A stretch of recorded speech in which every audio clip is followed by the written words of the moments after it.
en Derecho por las universidades de Hamburgo y Complutense de Madrid, donde tuvo además premio extraordinario, que ha sido becado por diferentes instituciones, la Universidad de Hamburgo, la de Fundación Juan March, la Fundación Alexander von Humboldt, el Servicio Alemán de Intercambio Académico, el Ministerio Español, entonces denominado de Ciencia y Tecnología, y más recientemente como director del proyecto de investigación Derecho Penal de Seguridad frente al garantismo penal en la política criminal tras el 11 de septiembre.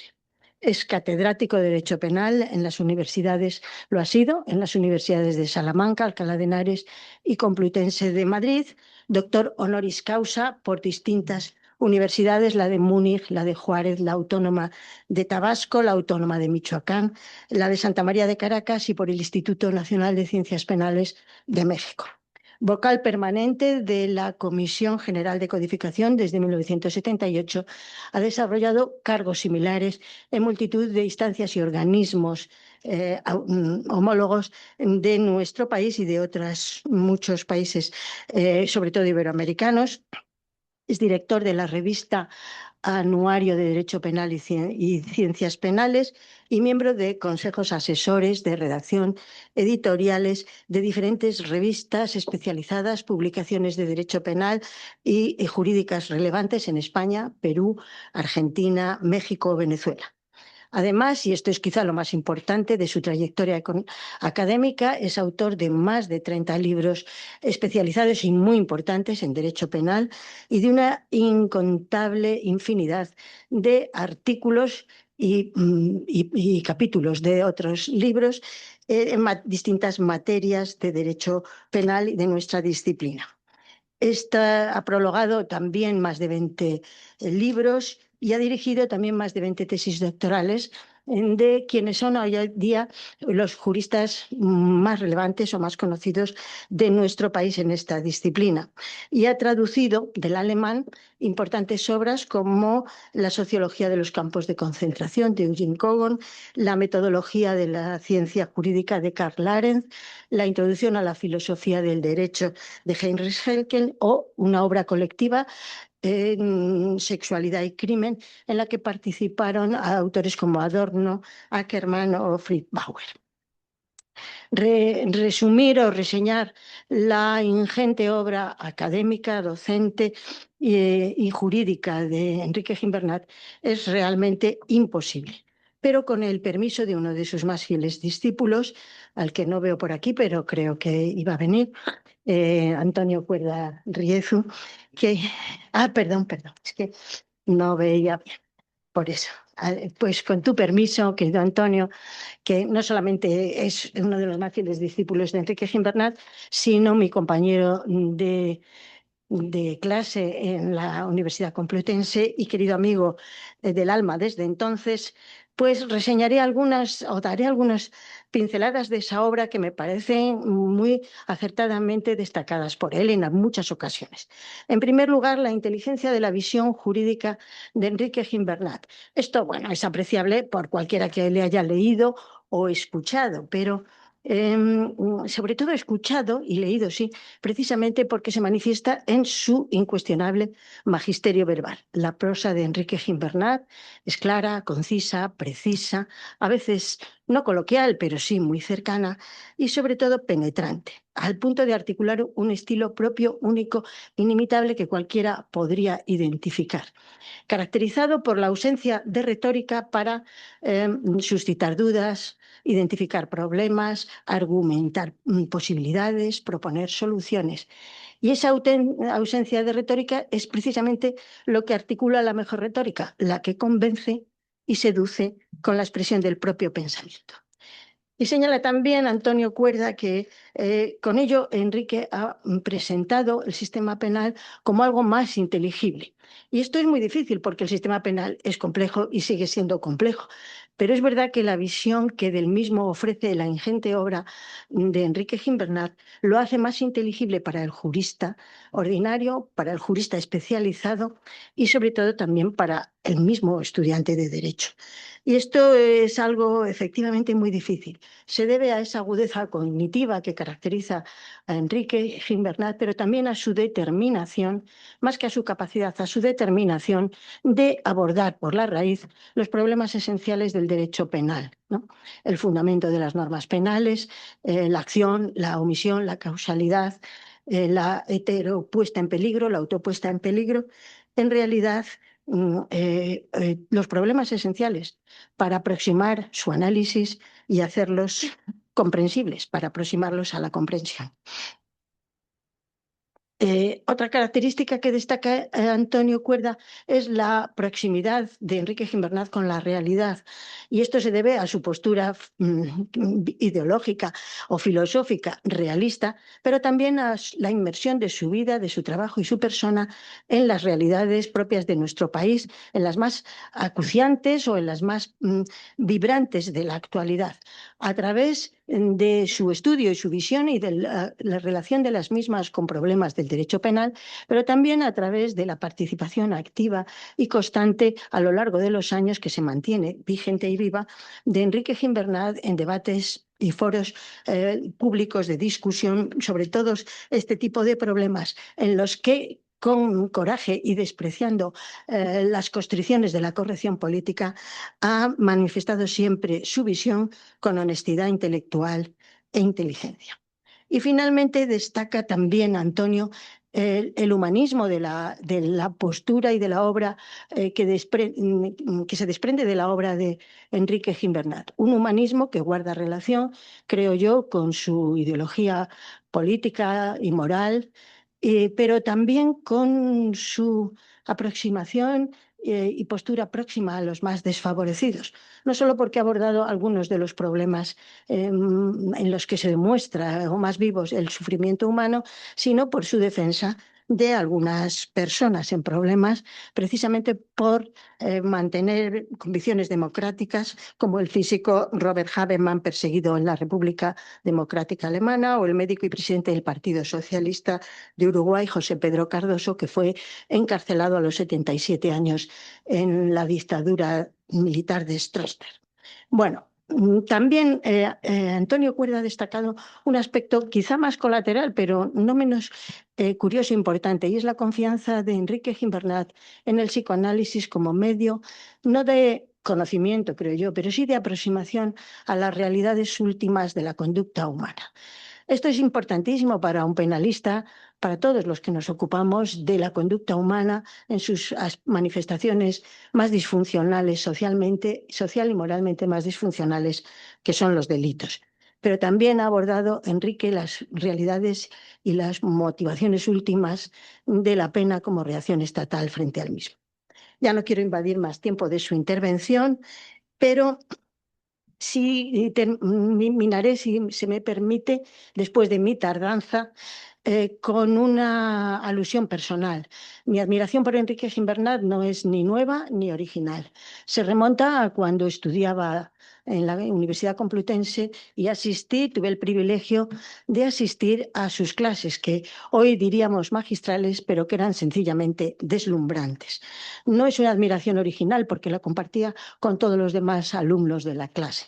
Algunos de ellos, la primera, o yo entre ellos, variamos nuestra orientación profesional y vocacional precisamente tras escuchar, tras asistir, tras ser deslumbrados por esas clases, por el magisterio de Enrique Gimbernat. Y probablemente una de las experiencias humanas más interesantes y enriquecedoras sea esa, ¿no? La de despertar en otros el amor y la fruición por lo que nosotros amamos y disfrutamos, y la de hacer de nuestros intereses personales los proyectos y el futuro de otros. Yo creo que es así, una experiencia humana interesante y enriquecedora, pero lo que es seguro es que es el sello de todo verdadero maestro, y yo puedo dar fe de que Enrique Gimbernat lo es. Disculpándome una vez más, le doy la palabra para que nos ilustre con el tema de la conferencia. Me cuesta empezar después de estas palabras de consuelo, porque estoy absolutamente desbordado bueno, te agradezco mucho todo lo que has dicho, pero me ha pillado de sorpresa. No sabía yo o sea, que tenía tanto. Bueno, bien, pues si tú lo dices, pero vamos, no, has exagerado bastante, me parece. Pero bueno, muchísimas gracias porque ha sido una presentación que me ha dejado anonadado. Muchísimas gracias. ¿Qué tal? ¿Cómo estamos, Carlos? Enrique, amigas, amigos, señores y señores. Bueno, hoy voy a hablar de un tema que es la distinción entre el homicidio consentido y la participación en el suicidio. Este tema se ha discutido, como ya veremos, fundamentalmente en Alemania. En España casi no se ha discutido, y ya veremos que con razón, porque yo creo que en gran parte lo que sucede en Alemania es un tema totalmente artificial. La regulación en Alemania y en España es distinta. O sea, en España, en el 143, se castiga el que induzca al suicidio, en el 1. En el 2 se castiga la cooperación necesaria. Aquí realmente ha habido una modificación en 1995 que nos aproxima en parte a Alemania, porque hasta ahora era punible tanto la cooperación necesaria como la complicidad en el suicidio, ahora solamente la cooperación necesaria, y en el 143.3 se castiga el homicidio consentido. En el 4, pues se castiga tanto la cooperación como el homicidio consentido en supuestos en los cuales hay una situación dramática de personas que están haciendo pues padecimientos psíquicos o físicos constantes. Y finalmente, en el artículo 143.5 se ha introducido la eutanasia que, de acuerdo con la ley orgánica reguladora de la eutanasia en España, pues en determinados supuestos y previos los controles pertinentes se puede practicar tanto la cooperación en la eutanasia como eh, al ayudar a la muerte directamente de otra persona. En Alemania no es así, porque en Alemania lo único que se castiga es el homicidio a petición o homicidio consentido, y por consiguiente la participación en el delito es una participación inmune. O sea, la participación en Alemania, diferente a lo que sucede en España, con la excepción esta de la modificación introducida en 1995, en el sentido de que la complicidad en el suicidio no es delito. En Alemania pues no se castiga ni la inducción ni la cooperación necesaria en el suicidio. Bien, dice lo siguiente, y ya veremos que es sorprendente porque lo que dice tiene razón, pero esto no pasa en España. Dice nada más y nada menos que la distinción entre homicidio consentido y participación en el suicidio pertenece a los problemas más difíciles y controvertidos del derecho penal. Hasta el punto que hay multitud de artículos, hay monografías, aparecen todos los libros de parte especial, aparecen todos los comentarios al Código Penal alemán, es decir, la bibliografía allí es muy extensa. En España prácticamente no existe, y como vuelvo a decir, con razón. ¿A qué se debe posiblemente esta diferencia entre Alemania y España, en el sentido que en Alemania se ha discutido este problema? Bueno, y jurisprudencialmente, que ya veremos que hay sentencias muy importantes y que toman posición, ya veremos si con razón o sin razón.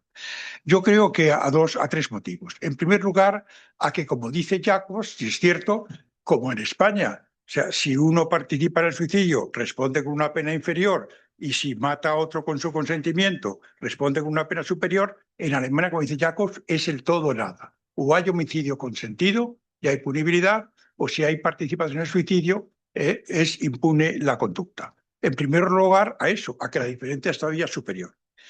En segundo lugar, en que yo creo que el suicidio es visto en Alemania, y luego veremos que ha habido una confirmación jurisprudencial alemana, como una conducta que es una manifestación del libre desarrollo de la personalidad, que debe ser protegida, que es una conducta totalmente permisiva. Y por tanto, esto, en parte, pues como veremos más adelante, ha desplazado en la doctrina y en la jurisprudencia alemana que supuestos que a mí me parece que son de homicidio consentido, punibles, se fundamentan como si fueran de participación en el suicidio y por tanto impune.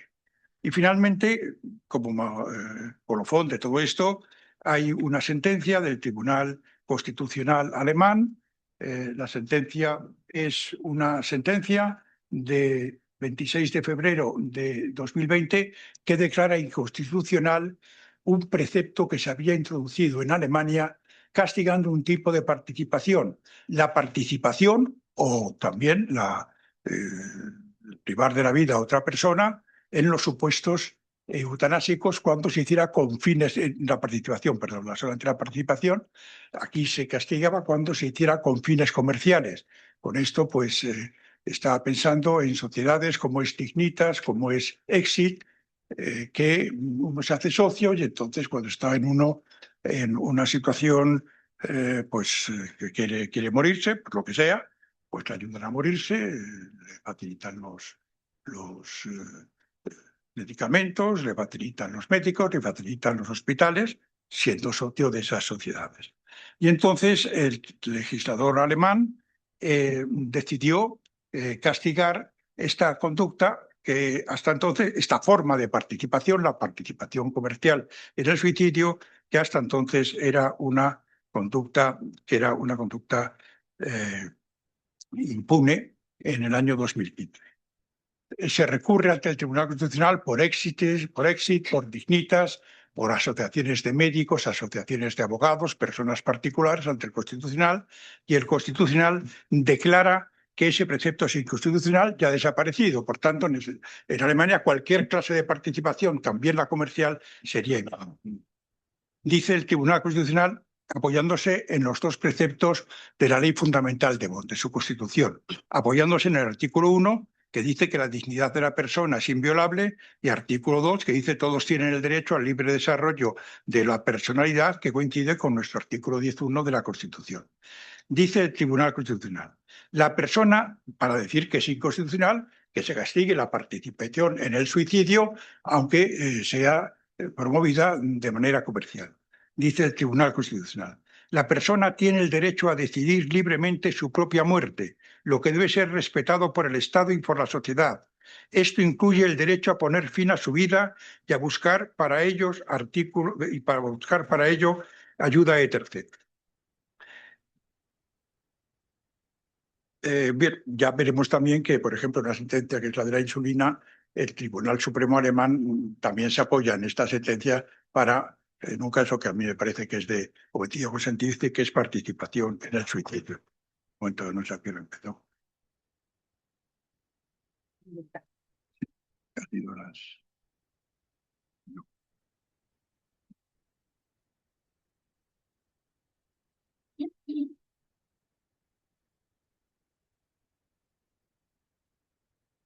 Bien, en España la verdad es que no hay pronunciamientos jurisprudenciales sobre el suicidio y como de entenderse, pero porque yo alcanzaba a ver una sentencia de Supremo de 23 de noviembre de 1994 que dice que constituye la ratio legis del precepto del artículo ahora 143 la desaprobación objetiva del homicidio por parte del ordenamiento jurídico. Es decir, que el Supremo, en esta declaración de principio, no dice que es ilegal porque no lo es, por supuesto, ni directivo porque no lo es, pero dice que se trata de, por parte del ordenamiento jurídico, pues hay una desaprobación de esa conducta. Bien, en España también hay un sector de la doctrina, yo soy partidario también de ella, de que realmente pues el suicidio es una manifestación del libre desarrollo de la personalidad, de la libertad ideológica, pero no estoy de acuerdo con algunos autores, como Carbonell, que piensan que también debía desaparecer la participación en el suicidio como conducta punible. Yo creo que este no es el caso. Yo creo que la participación en el suicidio, al contrario de lo que dice el legislador alemán, y de acuerdo con lo que dice el español, debería ser punible.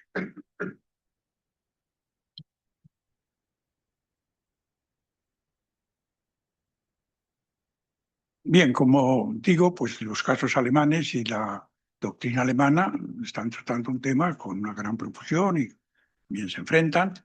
En España ese no es el caso, pero bueno, con motivo de eso pues vamos a ver problemas importantes de omisión, de autoría, del concepto de suicidio y de otros problemas fundamentales. Bien, Por lo general, no por lo general, siempre, cuando la doctrina se ocupa de la distinción entre participación en el suicidio y homicidio consentido, acude a 3 leading cases de la doctrina alemana.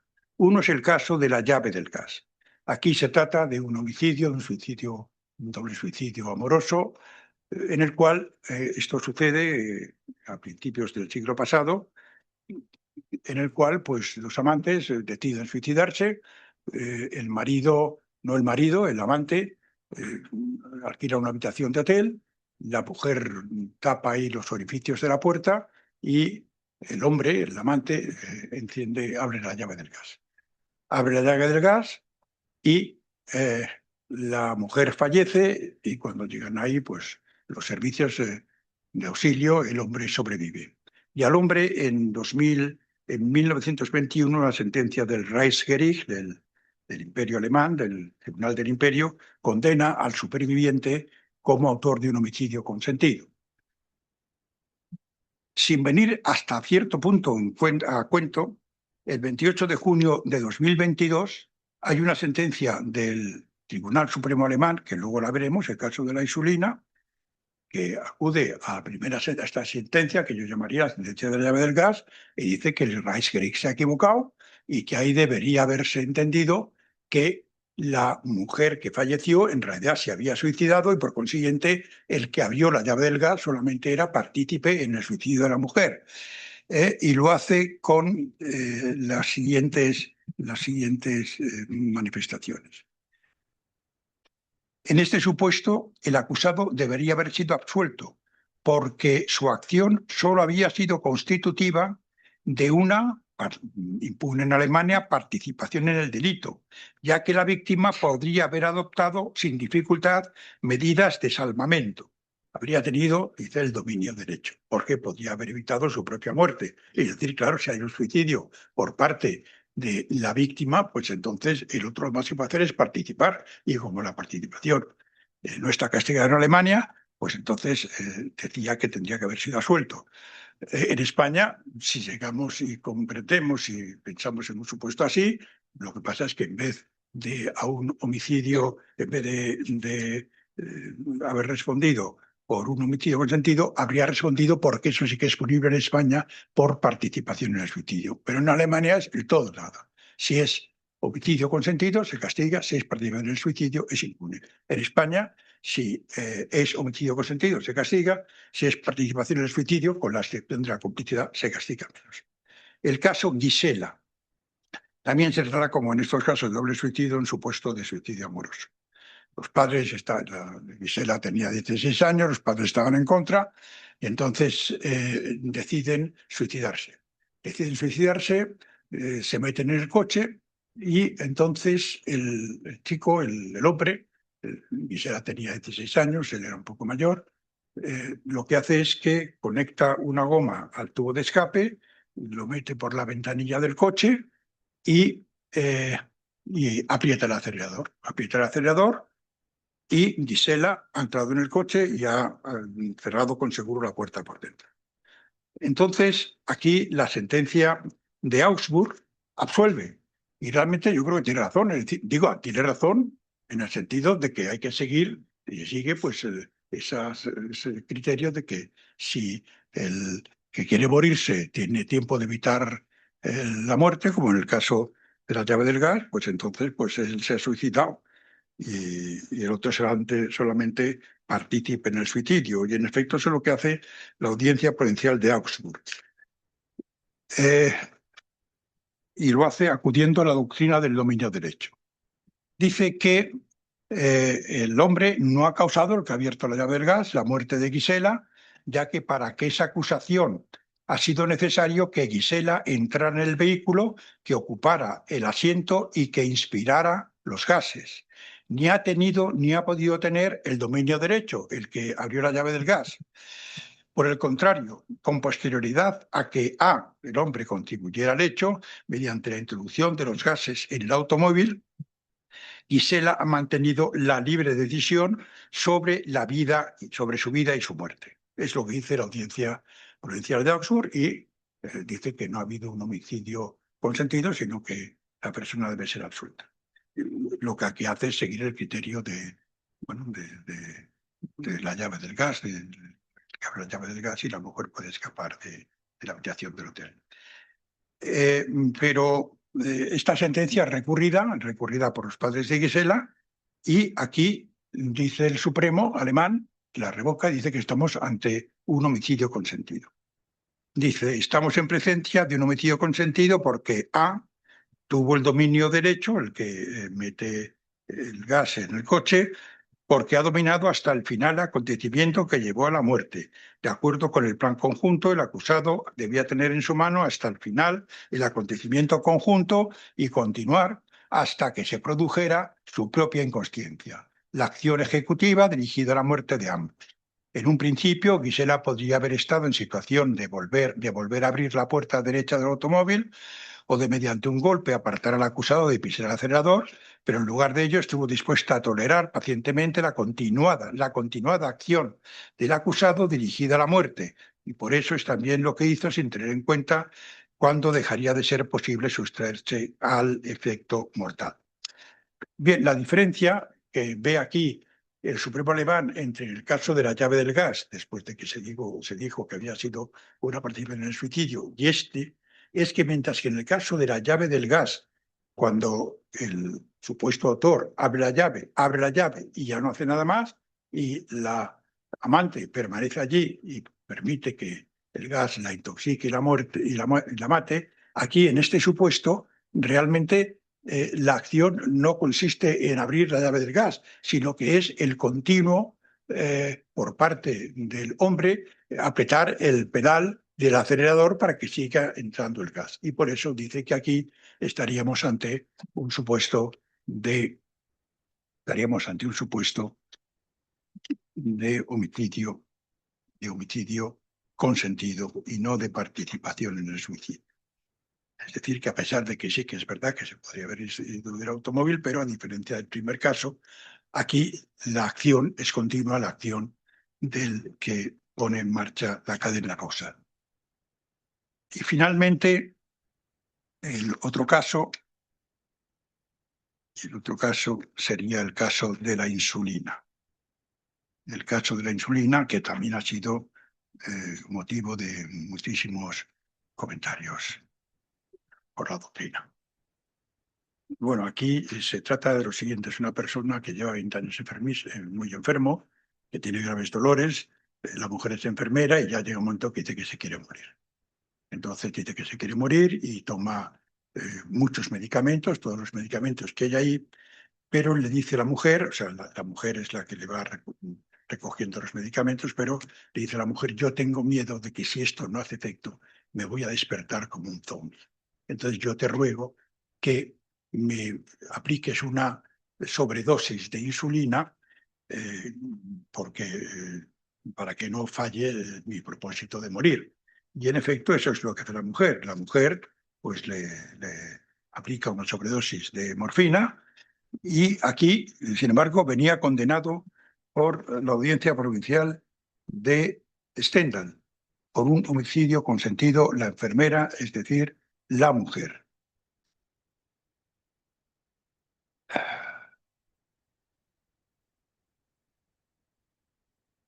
La Audiencia Provincial de Stendal.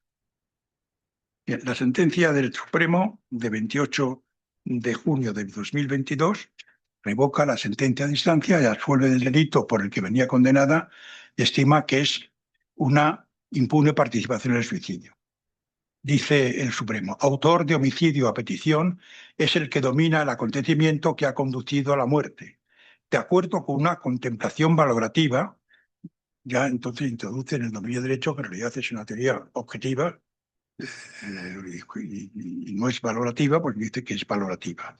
La ingestión de las tabletas y la inyección de la insulina constituyeron, de acuerdo con el plan conjunto, un acto unitario de finalización de la vida. RS, que era el hombre que quería morir, el enfermo, todavía dominaba el acontecimiento después de que la acusada hubiera inyectado la insulina, finalizando con ello su contribución activa.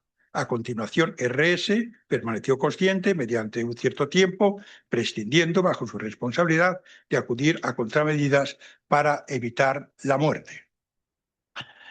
Y entonces, a pesar de que el informe pericial dice que ha muerto en realidad esta persona no por los medicamentos que había tomado, sino por la inyección de insulina, había muerto de una hipoglucemia. No obstante, dice que aquí estamos ante una participación en el suicidio. ¿Por qué? Porque dice que cuando le aplica la inyección, todavía no se duerme, sino que todavía fuma un cigarrillo y se va durmiendo.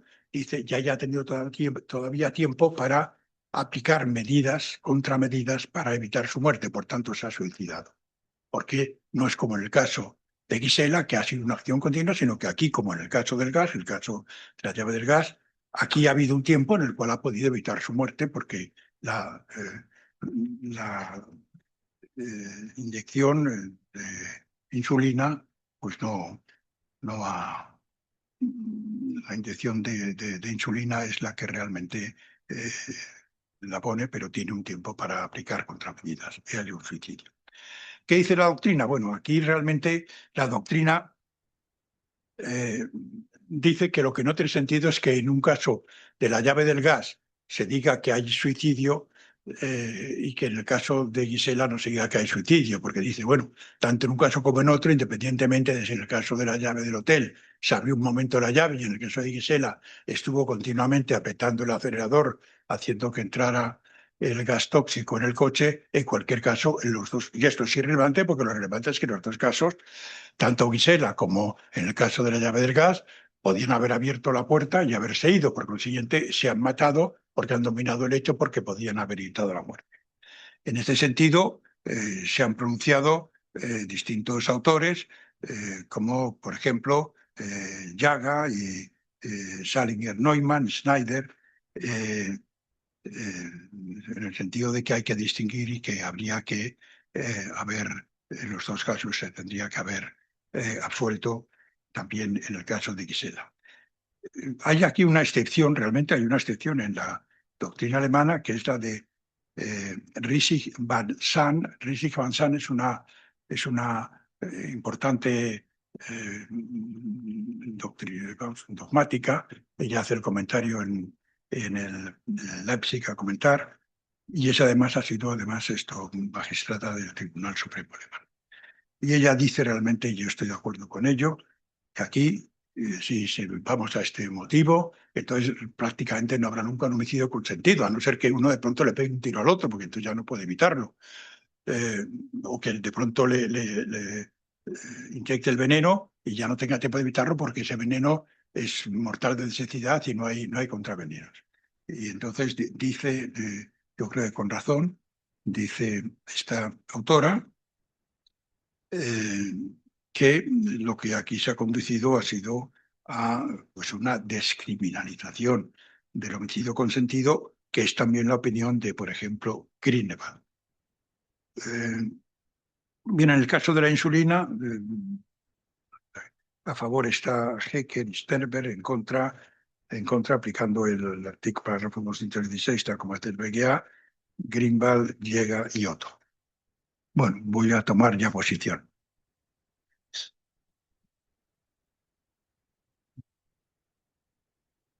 Bien, la doctrina del dominio derecho no se puede aplicar a cuando uno es autor en sentido estricto. O sea, la doctrina del dominio derecho se aplica cuando uno, por ejemplo, pues lleva al ladrón a la casa donde tiene que dormir, tiene dominio derecho, entonces es autor, no tiene dominio derecho, es partícipe. O cuando, por ejemplo, para acudir a otro caso, pues alguien quiere sustraer una cosa de otra persona en un hurto, pero tiene miedo de que se de cuenta y entonces llega un boxeador para darle una paliza para poder llevar a cabo el hurto. Es un caso real de la doctrina alemana, de la jurisprudencia. El boxeador resulta que no tiene que intervenir porque el otro no se da cuenta de que le hurta. El boxeador tiene el dominio derecho, sería autor; no tiene el dominio derecho, sería simplemente partícipe. Pero claro, en los casos en los que hay lo que se llama Handlungsherrschaft, según Roxiner, es decir, en el cual el autor es material, es el autor en sentido estricto, aquí la doctrina del dominio de derecho no pinta nada. Es decir, el sujeto ha cumplido el tipo, ha realizado el tipo y dice, bueno, entonces se piensa que tiene dominio derecho. de jure. Pero claro, pero esto no sirve para nada. Es decir, si es una persona que está realizando el tipo como autor material, como autor directo, pues el dominio derecho tiene solamente aplicado en estos supuestos que no son los del autor material, son los de otra persona.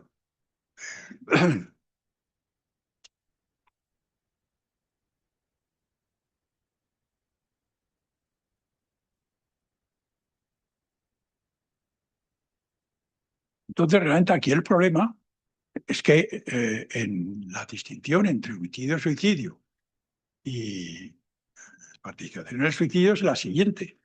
Hay una muerte. Si el autor material de la muerte es el tercero, pues estamos ante un homicidio consentido. Si el autor material de la muerte es la propia persona que quiere irse de esta vida, pues entonces lo que hay es un suicidio y otros solamente podrán ser partícipe.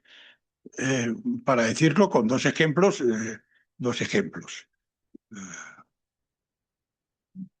Uno, el caso de Freud. Freud pues, tiene un cáncer de mandíbula desde el año 1922, se va a Londres, se va con su médico y el médico pues le dice al médico y le pide que cuando ya no pueda aguantar más, porque Freud se somete a 40 y tantas operaciones de boca muy dolorosas.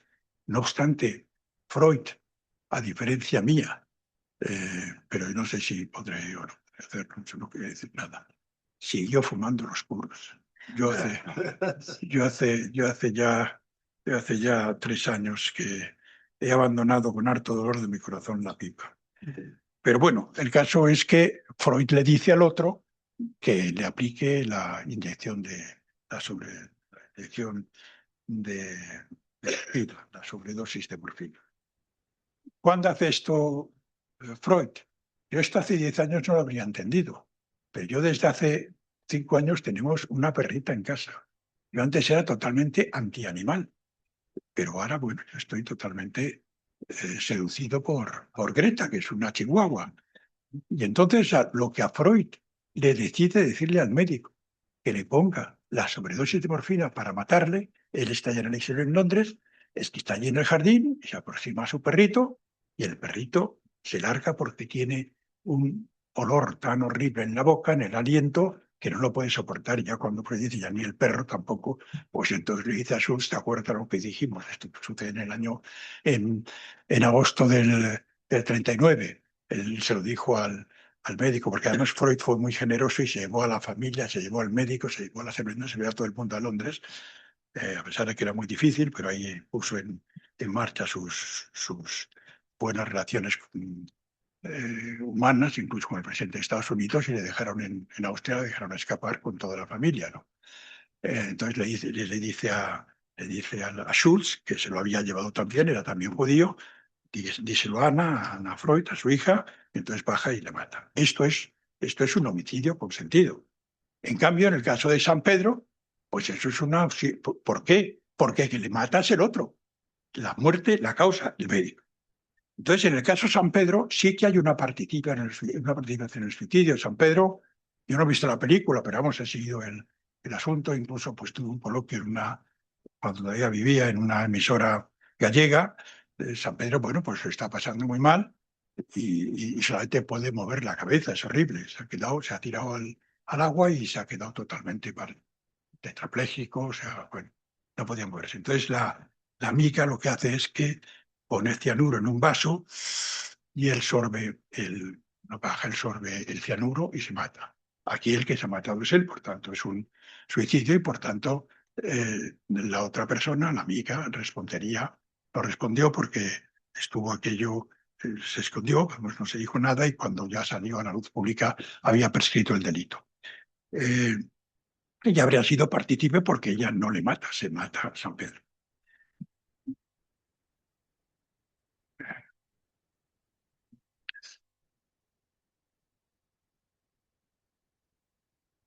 Entonces o sea, lo decisivo es saber si, como dice la doctrina en el caso de la llave del gas o en el caso de de la insulina porque ha tenido tiempo de evitar el resultado. Si la gente se ha matado, sí, si se ha matado, pues entonces el otro solamente puede ser partícipe. Pero es que esto realmente no es correcto. Es decir, el homicidio consentido se caracteriza porque el tercero le mata. La participación en el suicidio se caracteriza porque el que quiere morirse se deja matar.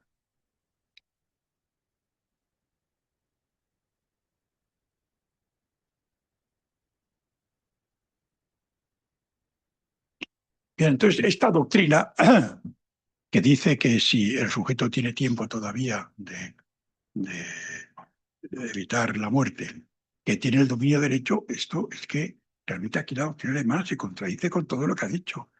En la omisión, el criterio de la autoría no es el del dominio del hecho, porque mediante una omisión uno no puede conformar el acontecimiento, uno se decide a que el acontecimiento suceda. Es decir, que la autoridad dice, en efecto, que en la omisión el dominio derecho no cuenta para nada, porque el dominio derecho solamente se puede tener mediante una conducta activa, no mediante una conducta omisiva cuando uno no interviene en el hecho.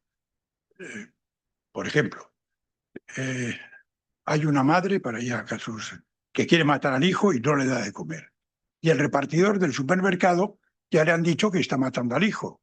Bueno, pues la madre, que no le da de comer, no porque tenga el dominio derecho, sino porque tiene el deber jurídico de actuar y de evitar la muerte.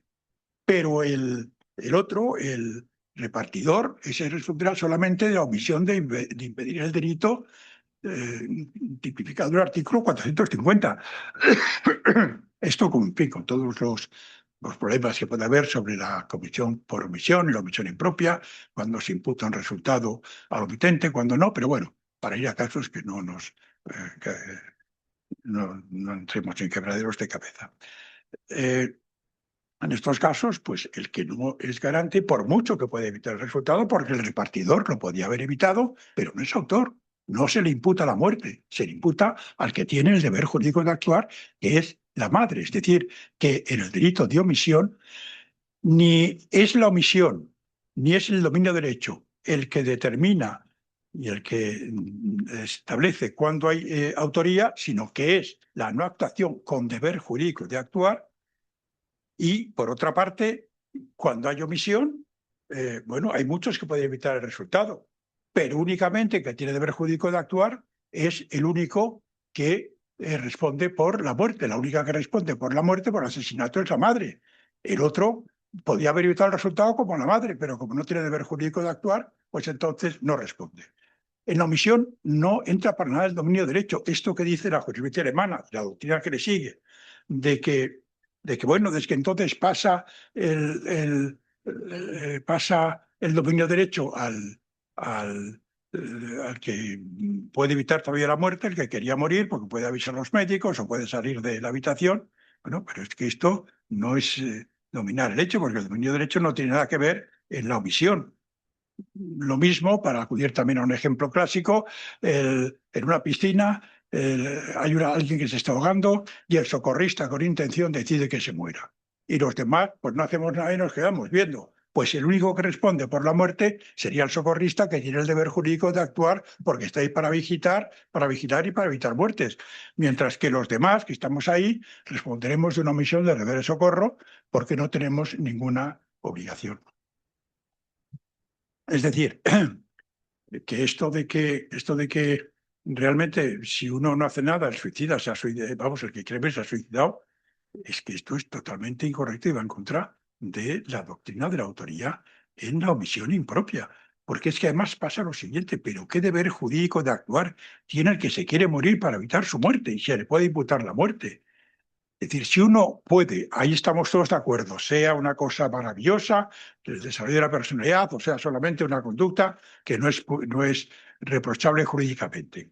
Pero en lo que hay acuerdo, en estos supuestos, en los que la persona no interviene, pues está claro que tiene que haber un deber jurídico de actuar. Y como podemos decir para decir que se le puede imputar la muerte al que no evita su propia muerte.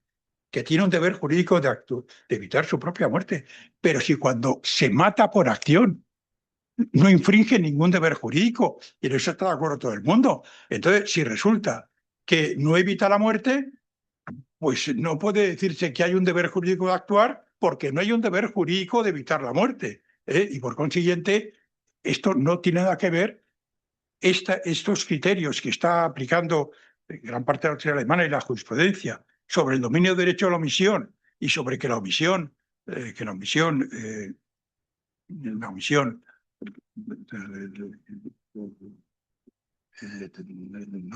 no exige un deber actuar, pues no está en contra de lo que supone la concepción del delito de comisión impropia.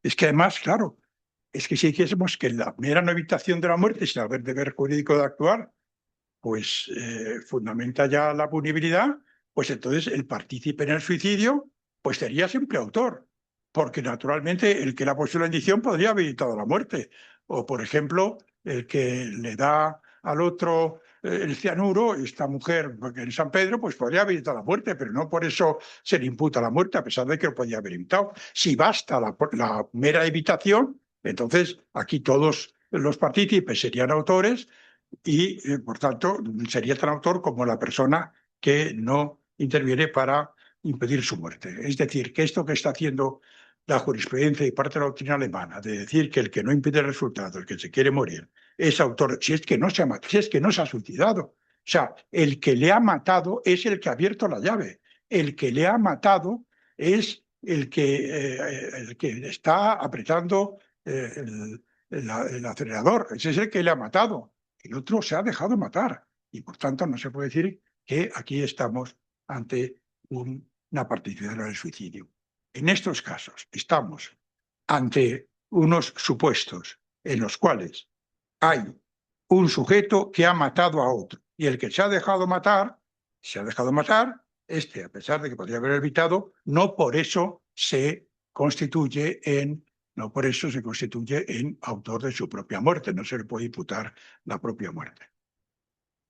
Para ir, bueno, y ya para acabar con este tema, una sentencia del Supremo de 23 de enero de 1994. Aquí una persona que tiene problemas mentales, que tiene problemas físicos, se quiere matar y entonces pues pone pesos en la mano, en el pie, y su hermano le ata las manos y él da un salto, el que se quiere suicidar, y se muere ahogado en una balsa para el riego que medía 2,5 metros de profundidad. Bueno, pues aquí también no sería partícipe, sería autor porque podría haber evitado la muerte.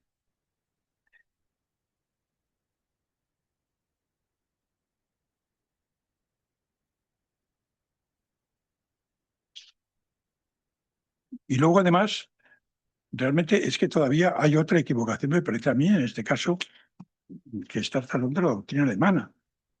Vamos a ver si realmente en el caso de la llave del gas,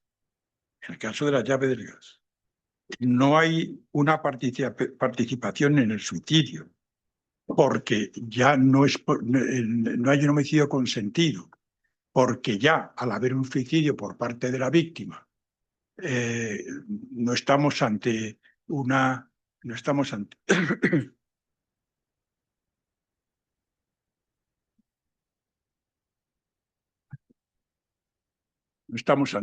participación en el suicidio.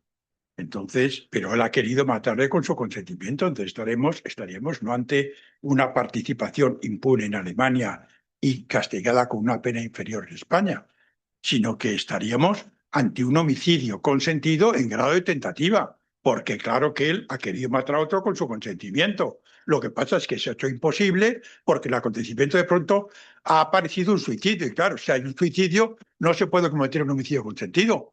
Pero él ha tratado de realizar un homicidio consentido. Entonces, nada de decir como en Alemania, participación impune. No, no. La participación impune si usted dice que es un suicidio. Pero lo que sí que ha hecho ha sido tratar de matar a otro con su consentimiento. Y eso es un tipo, como en España, es el tipo del homicidio consentido. Bueno, pues ha fracasado porque se ha convertido en imposible la realización del tipo, porque resulta que la persona de pronto comete un suicidio según ellos, ¿no? Si comete un suicidio, pues entonces usted ha fracasado en su intento de homicidio consentido, pero es responsable de una participación, es responsable de un homicidio consentido en comisión por omisión.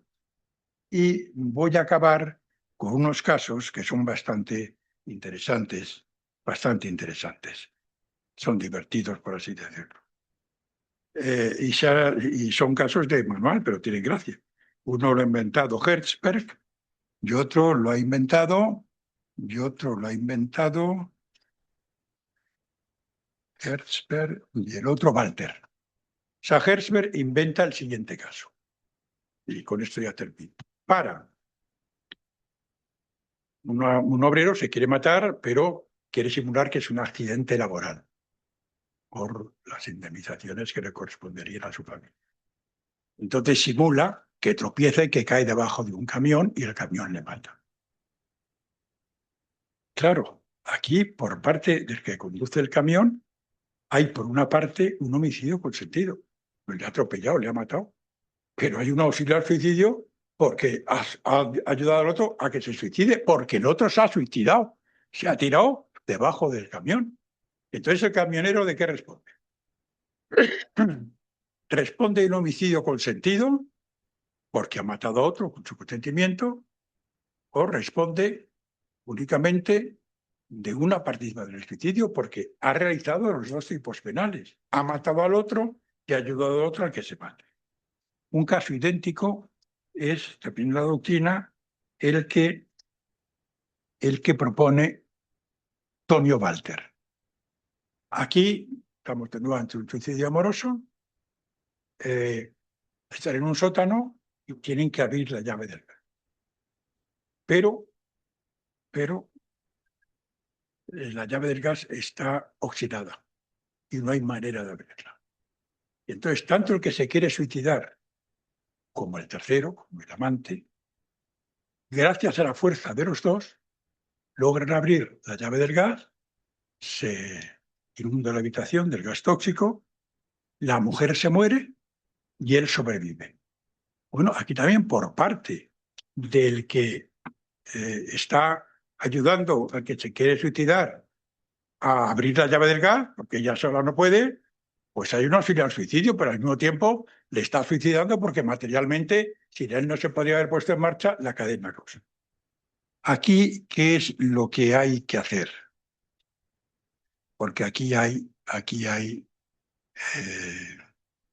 una sentencia parecida, que es la sentencia del Supremo, pero claro, no entra en este problema porque este problema para ellos no existe, de 15/11/2016, en el cual hay una persona que se quiere quemar, entonces la hermana le ayuda, entonces se quema y no se sabe si la ha quemado la hermana o la ha quemado él, no se sabe si ha habido un auxilio o si ha habido también por parte de la hermana, aparte de que le ha quemado, le ha auxiliado bueno, pero aquí no se ha planteado el problema. Bien, esto en la doctrina, pues claro que de esto la jurisprudencia no se ha ocupado porque es un caso de manual. Schneider, Rissig, Van Sant dicen que estamos, por parte del camionero, por parte del que ayudó a abrir la llave del gas, dice que estamos ante un homicidio consentido. Le ha matado, ha puesto en marcha la cadena causal, sin duda alguna. Es decir, le ha atropellado y le ha matado.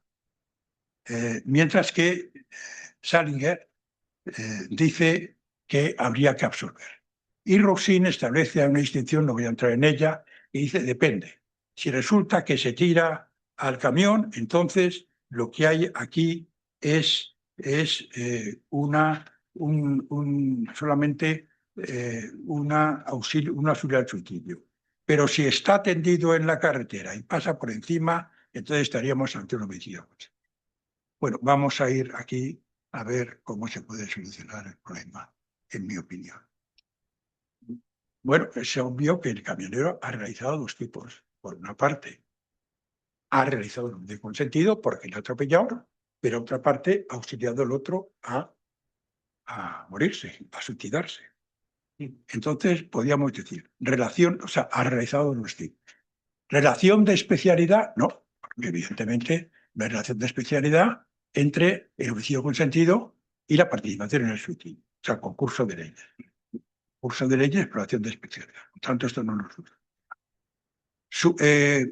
Por supuestos de consunción, como por ejemplo cuando uno realiza una violación por intimidación, está realizando también unos abusos o violentas y está realizando también unos abusos previos sexuales violentos o intimidatorios. Bueno, pues entonces la violación consume, hay un concurso de leyes, así como la especialidad, el que prevalece es el tipo especial, prevalece la violación frente a los abusos sexuales violentos previos. Aquí, en estos casos, en los que hay consunción, perdón, un momento, especialidad, consunción. La consunción, pues es la violación. Y luego está la subsidiariedad. Cuando uno le es aplicable dos supuestos distintos, pero hay uno que entra en juego y es el principal y no entra en juego el subsidiario. Por ejemplo, cuando uno es inductor y además para un asesinato le da al otro el cuchillo. Es un inductor del asesinato y un partícipe. Pero la inducción es subsidiaria y la inducción es la principal y darle el cuchillo es subsidiario. Por tanto, no se le condena por una inducción o por dar el cuchillo. Es decir, cuando uno da el cuchillo, eso fundamenta todo el tipo del injusto. Pero si uno ya ha decidido inducir a otro a que mate a una tercera persona, ¿qué más da que entregue el cuchillo? No, eso no tiene importancia. La entrega del cuchillo es la que tiene importancia cuando no es inductor. O bien alternatividad. Ya hace ya bastante tiempo, muchísimo tiempo, a mis años, que como alternatividad, cuando existía el parricidio, puse el ejemplo, ya será complicado, pero lo que prevalecía, que uno matara al padre con alevosía. Entonces, alternatividad, había que aplicar uno de los dos tipos, pero no sabía cuál de ellos, porque se podía entender que era un parricidio con alevosía o un asesinato con agravante de parentesco. Pero tampoco aquí es el caso, porque ni uno ni otro abarcan todo el injusto del hecho. Concurso ideal, no, concurso ideal no puede ser. Es decir, bueno, entonces la castigamos por los dos, por homicidio consentido y por auxilio al suicidio. Pero bueno, esto no puede ser, porque entonces una única muerte la desvaloraríamos dos veces. No es posible que... O sea, el concurso ideal se hace cuando cada tipo realizado esa parte y hay que juntarlos, por así decirlo, para abarcar todo el desvalor del hecho. El que sustrae una cartera podría del dinero, pues hay un hurto y hay una violación del secreto de correspondencia, o el que lesiona a un policía, pues hay unas lesiones y además hay un atentado. Pero esto tampoco es el caso porque ahí no se solapan dos elementos del tipo, pero claro, no podemos decir que hay un concurso ideal, no lo podemos decir, porque entonces tanto el homicidio consentido como la participación en el suicidio tienen como elemento que agrava y que además fundamenta la punibilidad que hay una muerte. Entonces aplicamos los dos tipos, la muerte la aplicamos dos veces. Bien, ¿cuál es mi opinión? Mi opinión parte de una interpretación teleológica del 143.3 y del 216, homicidio consentido alemán. ¿Por qué se castiga el homicidio consentido? Y Rosin, y le han seguido bastantes, y yo creo que tiene razón, es por lo siguiente. Rosin ya en Täterschaft und Täterschaft, en la teoría de dominio de derecho, en su habilitación, ponía el siguiente ejemplo. Muchos han tenido la idea de ponerse la pistola en la sien, pero pocos la han respetado. Y dice, entonces, ¿para qué está el homicidio consentido? Para que el que no es capaz de superar el umbral de inhibición, el umbral de resistencia para matarse a sí mismo, pero quiere matarse, acude a otro para que sea él el que le mate. Así yo creo que esto realmente sí que... ¿Y aquí por qué interviene el derecho penal, incluso en Alemania? Hombre, porque una cosa es que una persona, de acuerdo con su ideología y de acuerdo con su libre, de acuerdo con su decía, y con el libre desarrollo de la personalidad, decía matarse, eso hay que respetarlo, yo también soy partidario de eso. Pero otra cosa es que los terceros nos dediquemos por ahí, en estos supuestos a matar a otro, porque aquí sí que el derecho tiene interés de alguna manera en que prevalezca el bien jurídico vida, no frente al que se quiere quitar la vida, pero siempre frente al otro. Es decir, que en realidad el homicidio consentido tiene como campo de aplicación el que se trata de una persona, en la mayoría de los casos, que quiere morir, pero que no se atreve a suicidarse. Pero claro, en estos dos casos no se puede aplicar el 143.3 ni se puede aplicar el 216 si realmente en el tipo no entra los casos en los cuales no se trata de que ha querido superar el umbral de la inhibición, no entra en juego porque está clarísimo que el tío se ha suicidado, se ha tirado al camión.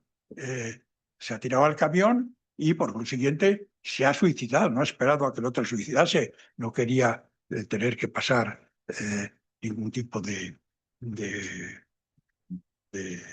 inhibición. Y en el caso de esta llave del gas oxidada, pues está claro que también se ha suicidado, no ha acudido al otro porque no se ha atrevido a hacerlo, ha acudido al otro porque no tenía fuerza. Por tanto, es que creo que en estos casos realmente el 143 no entra en juego porque generalmente una de las finalidades del 143 es para aquellos supuestos en los cuales se trata de que una persona, caso Freud, bueno, pues Freud no quería aplicarse la inyección, y yo lo comprendo. Yo un día, resulta que estoy desesperado y estoy enfermo y estoy terminal, hombre, pues prefiero que me maten otro, no que me mate yo. Si me tengo que matar yo, a lo mejor no lo hago. Entonces aquí realmente no es que haya un concurso, es que solamente hay la realización del tipo del el auxilio al suicidio impune en Alemania, punible en España, porque no se trata de aquello que ha pensado el legislador, que es facilitar al que tiene reparos para suicidarse, no se atreve a suicidarse, porque aquí sí que se ha suicidado. Es decir, es que sí que hay un suicidio en sentido estricto, es decir, es que se dan los dos casos. Es decir, hay un suicidio y hay un homicidio consentido, ya no es un suicidio. Pero en este conflicto entre los dos tipos, yo creo que el 143.3 no es aplicable porque no está pensando en estos supuestos en que el sujeto se suicida, porque se suicida, el que se tira al cambio se suicida y el que abre la tabla de gas se suicida. Claro, perdón, en el caso de la llave de gas, naturalmente, es porque sobrevivió el que ha abierto la llave de gas. Pues muchas gracias por su atención.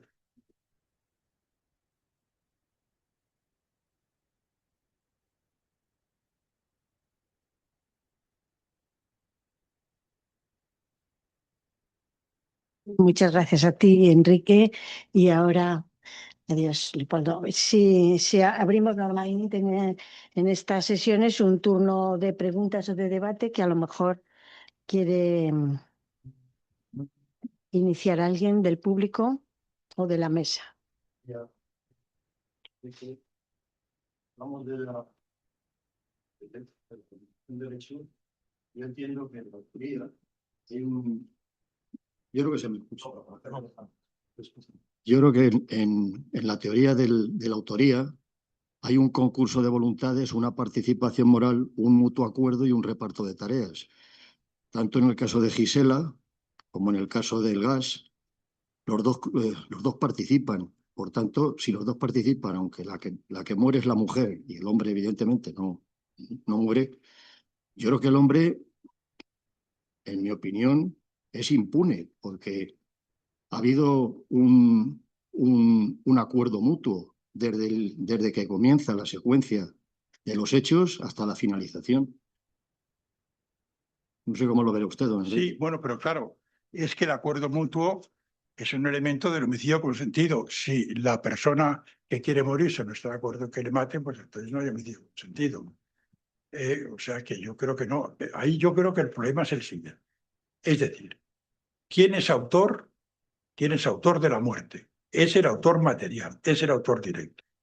Que lo es el extraño, que lo es el tercero. Homicidio consentido. porque le ha matado. Que no es el que quiere morir, caso San Pedro, caso el que se pega el tiro y el otro le da la pistola, pues el autor material de la muerte es él. O sea, que yo creo que aquí, cuando estamos ante una muerte ya entre dos personas, ya entre dos tipos que se caracterizan por la muerte, entonces se aplica el homicidio consentido cuando el tercero es autor material de la muerte, que es cuando abre la llave del gas, que es cuando aprieta el acelerador. Y hay suicidio cuando se pega el tiro o cuando, como el caso de San Pedro, pues sorbe el veneno. Los dos están de acuerdo en que se Claro, quieren morir. no, si es que tanto en la participación en el suicidio como en el homicidio consentido hay acuerdo por parte del que se quiere suicidar.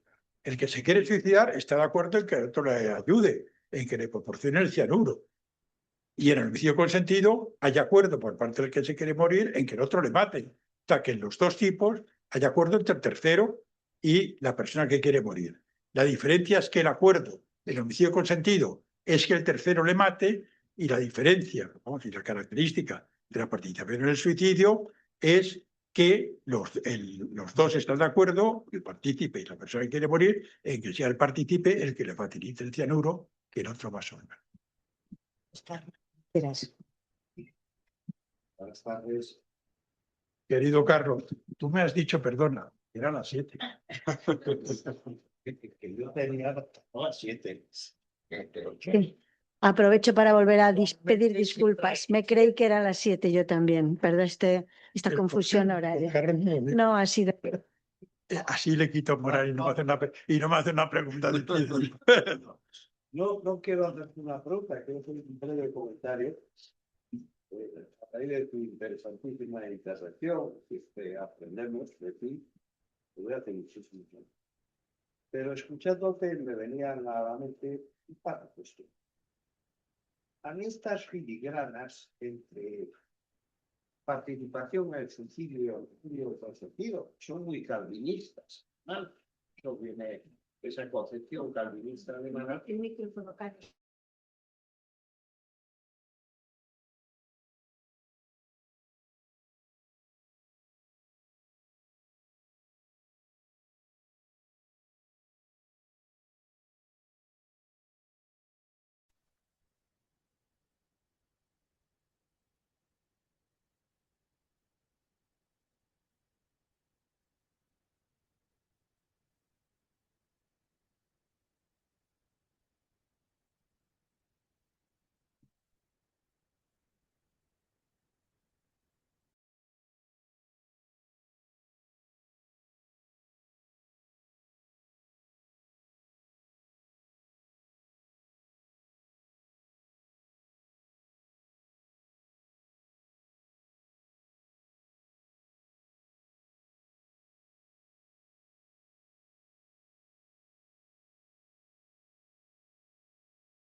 Eso y apretar el acelerador para que del tubo de escape o de la goma que se introduce en el vehículo siga fluyendo el CO2.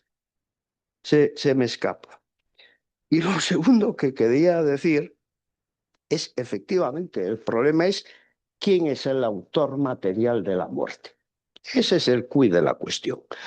Pero quién es el autor material de la muerte, y con esto termino, me recuerda el acto quinto de Hamlet, cuando Ofelia se suicida en el río, cuando estaba poniendo flores, por la locura que le entra, porque Hamlet había matado a Polonio, ¿no? Y claro, se genera un problema en ese acto quinto, que si Ofelia se había suicidado, no se le daba cristiana sepultura, ¿cierto?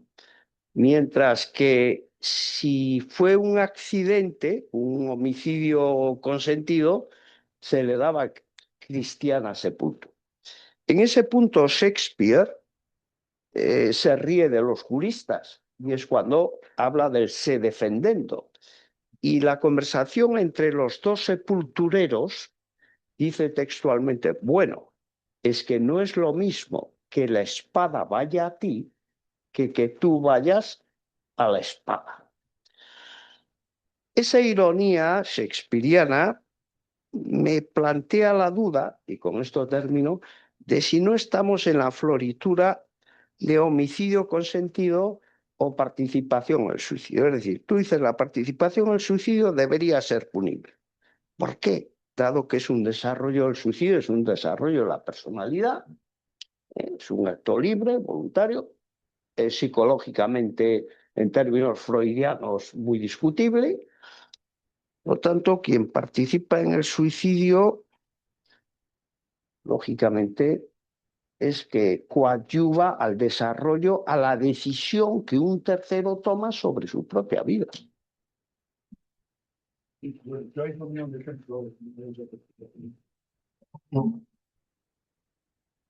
Entonces, si entonces decimos que despenalizamos, como se hace en Alemania, la participación en el suicidio, entonces yo en vez de tener este público, tendría un público de personas de avanzada edad como la mía, y les doy una conferencia, bueno, ellos están tan tranquilos, se juegan al dominó, y bueno.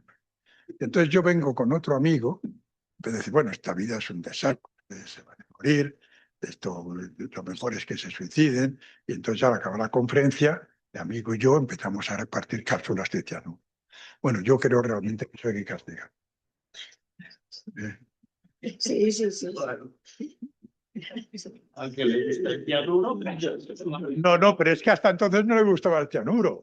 Entonces yo creo que, o sea, que yo creo que realmente frente a tu propia vida, frente a tu propia vida, no se puede pedir porque tú dices, bueno, pues yo quiero morirme por tal, bueno, pues se le puede intervenir el derecho. Pero, hombre, el derecho quiere salvar vidas. Entonces, un señor que hasta entonces no quería morirse, que te lo digas si le comentas para morirse, ahí sí que yo creo que el derecho puede intervenir. Carbonet es partidario de quitar la ocurría y termino el con suicidio, y está bien, bueno, está bien la posibilidad del legislador en Alemania. Y además es que realmente, según lo que dice el Tribunal Constitucional alemán, el artículo 143.1 y 2, inducción y participación en el suicidio, aquí sería inconstitucional, porque los preceptos son los mismos de la Constitución. Y luego, en el caso de Ofelia, bueno, si él le clava el cuchillo, pues entonces ahí estamos ante un homicidio consentido. Si ella avanza y se lo clava, entonces es un... No, es que se me ocurría, y con esto termino, quiero ya acabar, el sujeto que está en la sexta planta de un edificio que se quiere suicidar, pues, bueno, tiene un trastorno. Imaginemos el bombero que está abajo, que supuestamente tiene que ayudar a convencerle de que no haga ese acto de locura, y en lugar de convencerle dice, ánimo, venga, tírate de una vez, tírate de una vez que me quiero ahorrar el trabajo, que me quiero ir a casa. ¿Claro? Participación... Inducción al suicidio, claro. Participación al suicidio Al suicidio, no, porque el que se suicida se No, es que le está animando. Oye, tírate de una vez. Al suicidio, tírate de una vez que me tengo que ir a casa ya, que termino la jornada. Bueno, Enrique también quería. Por cierto, que Enrique, en una conferencia que di yo en la Autónoma, fuiste que me sacaste el caso Guisena, que todavía no lo había visto. ¿Te acuerdas? Sí, me acuerdo. Y entonces me fui al caso Guisena.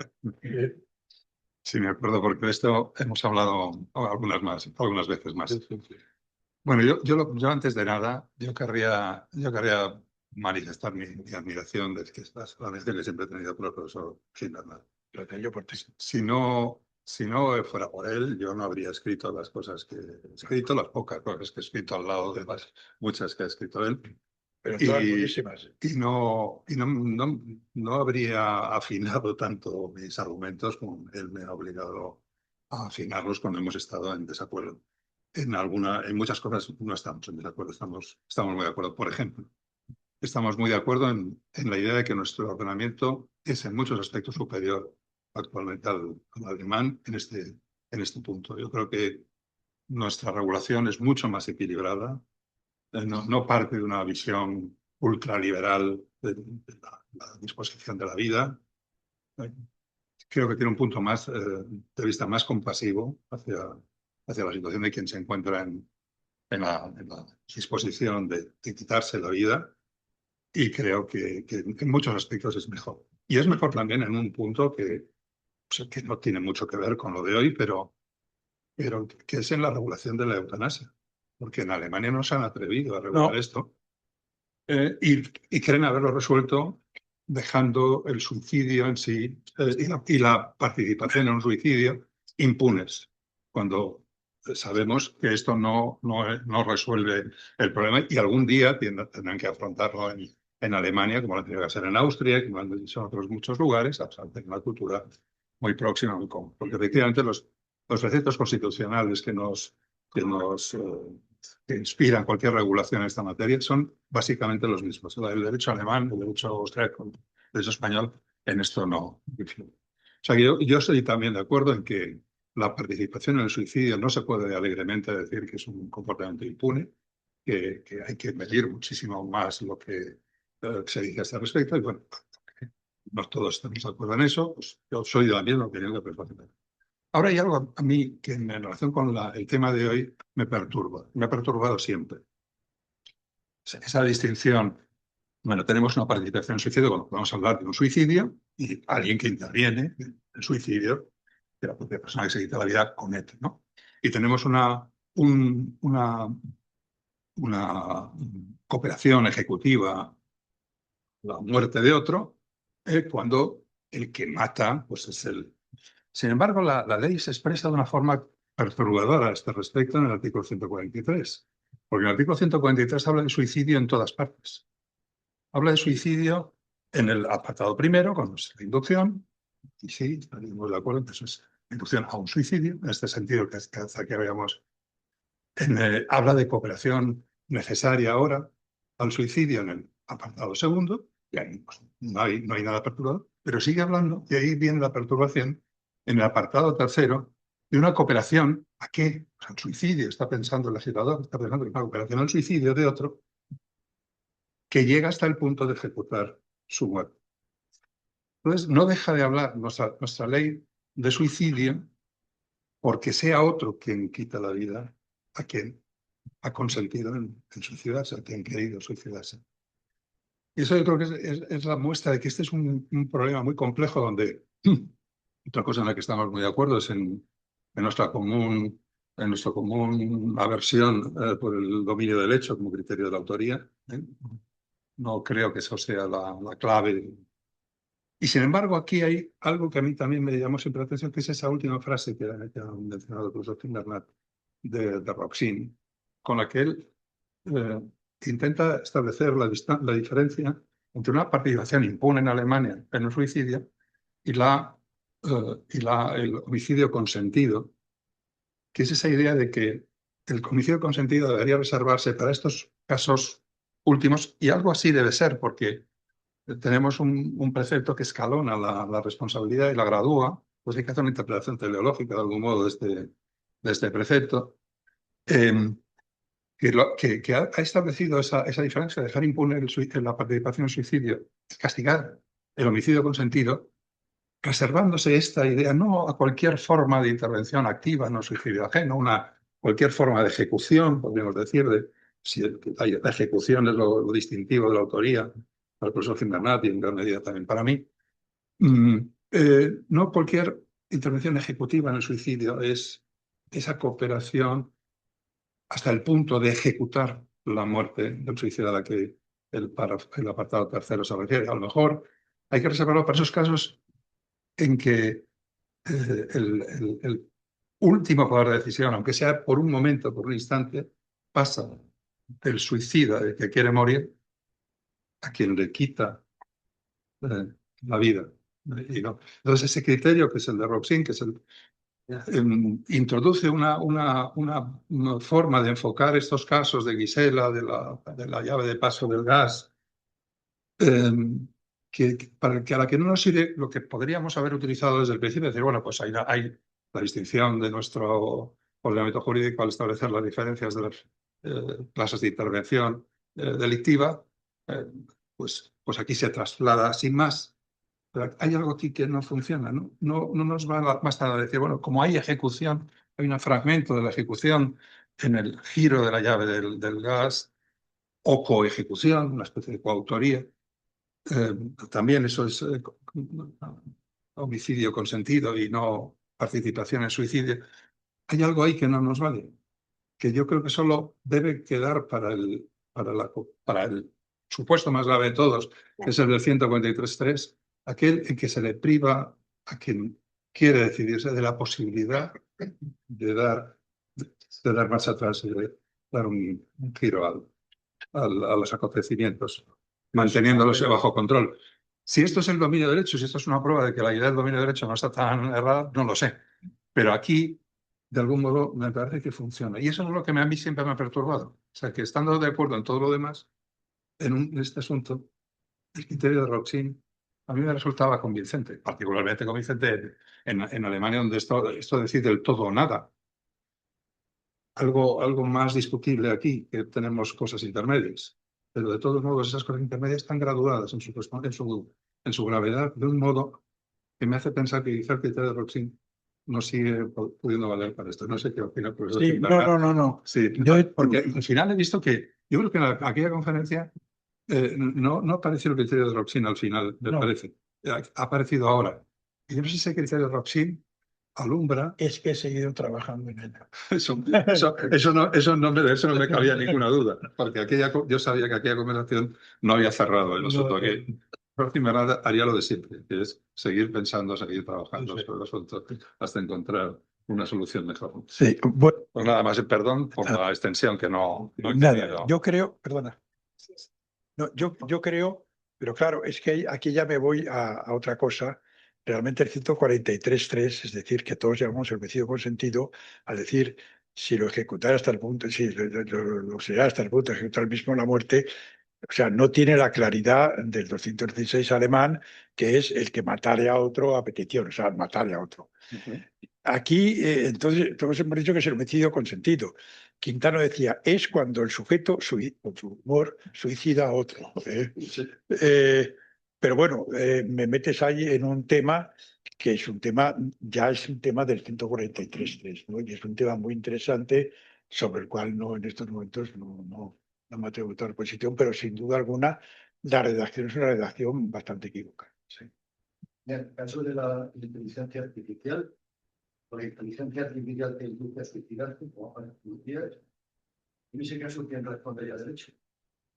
Yo es que de la inteligencia artificial, hay muchas cosas que ya no, aquí no tengo internet en el teléfono y la inteligencia me asusta, la inteligencia artificial me asusta. El otro día leí esto, mi hija me hizo leer una carta que le había escrito a alguien con la inteligencia artificial y me quedé realmente sorprendidísimo porque eso no se distingue.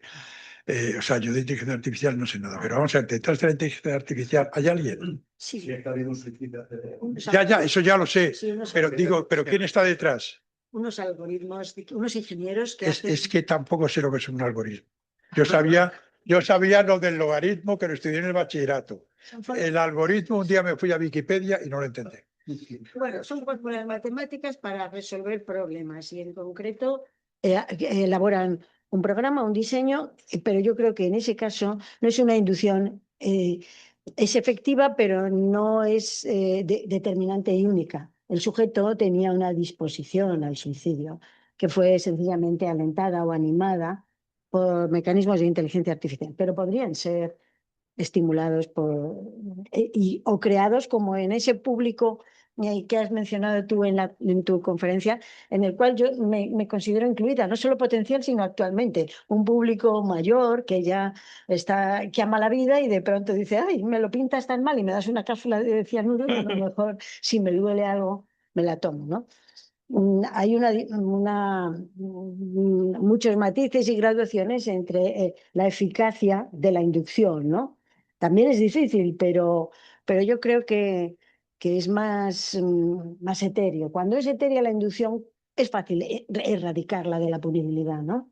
En cambio, no cuando hay una cooperación mayor o menor, más o menos ejecutiva, que son todos los problemas que tú has planteado, ¿no? me parece a mí, pero también la creación ex novo de la idea suicida y el impulso a su ejecución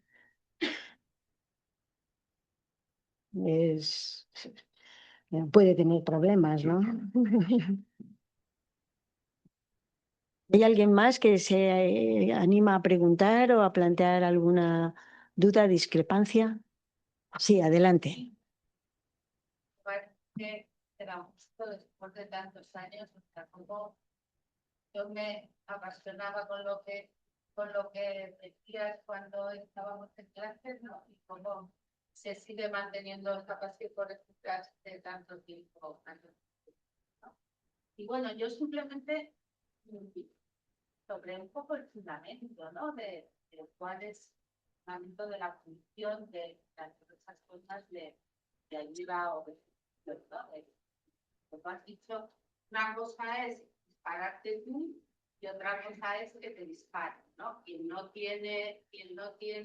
se atreve, entonces a mí, de ahí, pues a mí eso me puede servir para entender algunos casos del homicidio consentido, del homicidio, de la participación ya no, porque en la participación a veces no es tan fácil encontrar los medios.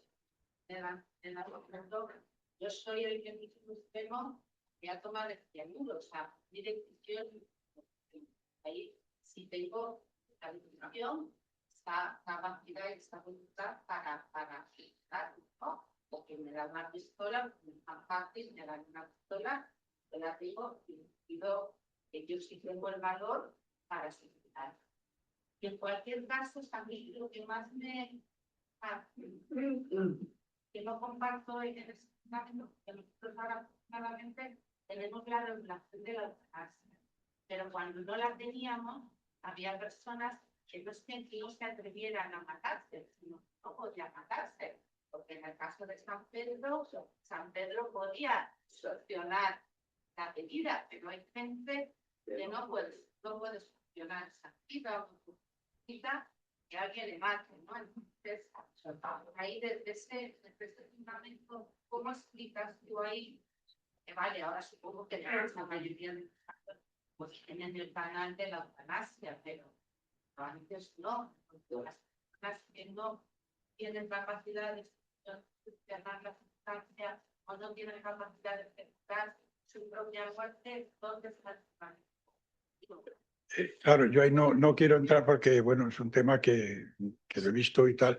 Hombre, claro, es que también ahí es discutible la aplicación del 143.3, porque esa persona no tiene el umbral de la inhibición de que no se atreve a suicidarse, porque es que no se puede suicidar. Entonces, tal vez ahí habría que llegar a una determinada interpretación del 143.3. En cualquier caso, con la pena en el mínimo, ¿no? Pero también, pero claro, no he entrado y es que tampoco en estos momentos tengo una opinión decisiva, ¿no? Pero yo creo que ahí estamos realmente ante esto que se dice, bueno, es que el homicidio consentido está para la persona que no se atreve a suicidarse. Este que me dices tú, que es que no se puede mover, no es que no se atreve a suicidarse, es que no se puede suicidar.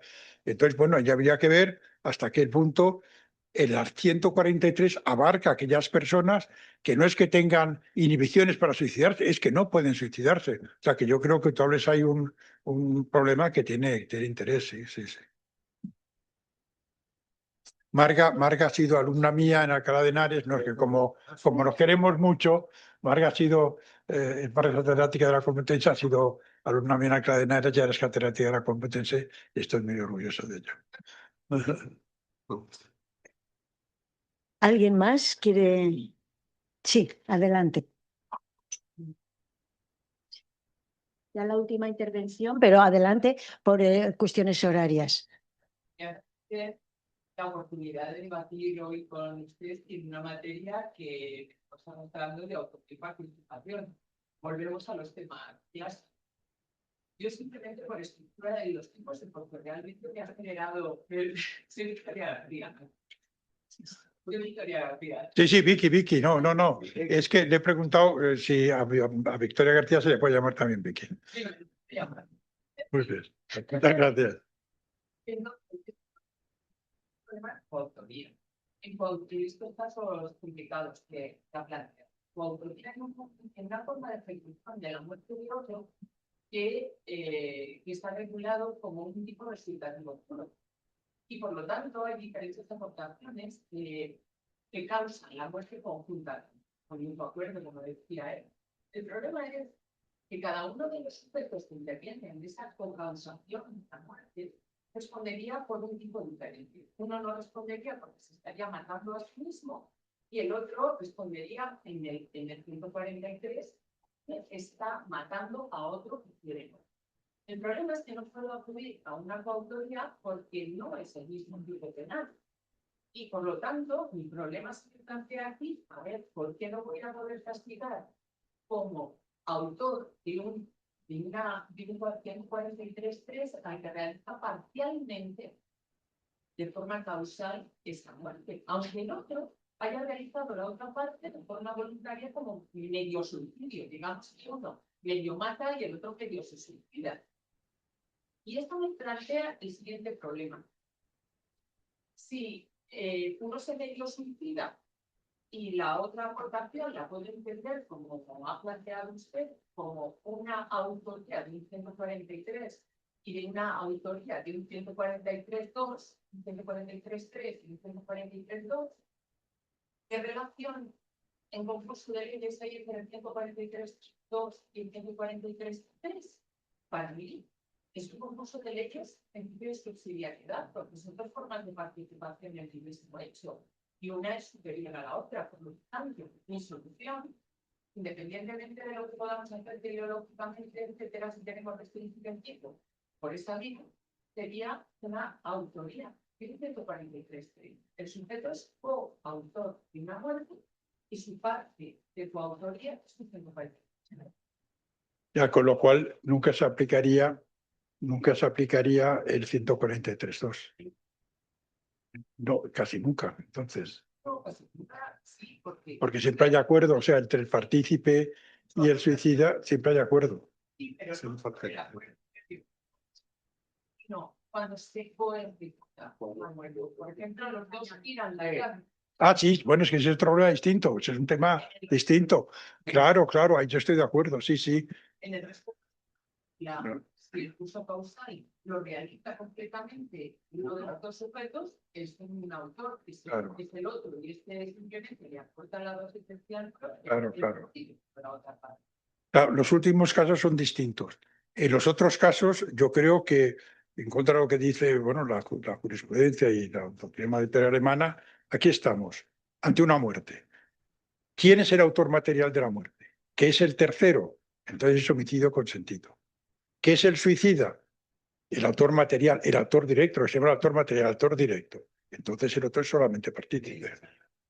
Ahí está el tema ese que yo creo, es el tema de el que se provoca el camión y es el tema de que, claro, ahí yo creo que el 143.3 no entra. No entra porque ese sujeto ha demostrado que no pide la ayuda de otro porque no tiene, porque tiene miedo a suicidarse, si es que se suicida, si es que es el que se tira ante el camión, si es el que abre la llave del gas, que es la que pone en marcha la cadena causal que lleva a su muerte. Y entonces yo creo que ahí el 143.3 no entra, porque el 143.3 está para esos supuestos, y esa es una doctrina que inicia Roxini, que lo han seguido bastantes, para la persona esa, dice, bueno, el que se pone tal, pero muchos no han apretado el gatillo, sí, pero hay otros que si no le mata a otro, pues no quiere irse de esta vida, no se atreven a irse de esta vida. No valdría en el caso que hay que mantenerlo escrito permanentemente porque si no se va. No, pero yo creo, yo creo que no. Bueno, o sea, hay que mantener los dos. Entonces, no, claro, ese caso es distinto. No, ese caso es distinto. Sí, sí. Bueno, lamento mucho porque nos piden por cuestiones de la infraestructura telemática y del horario de la academia que tenemos que cerrar, ¿no? Pero doy las gracias encarecidamente al profesor Gimbernat y a todos los asistentes, primero a él por su participación y a todos por su participación también, escuchando, interviniendo, y vuelvo a pedir disculpas por el retraso en el inicio de la sesión que se ha debido a esa confusión horaria y a mí mismo.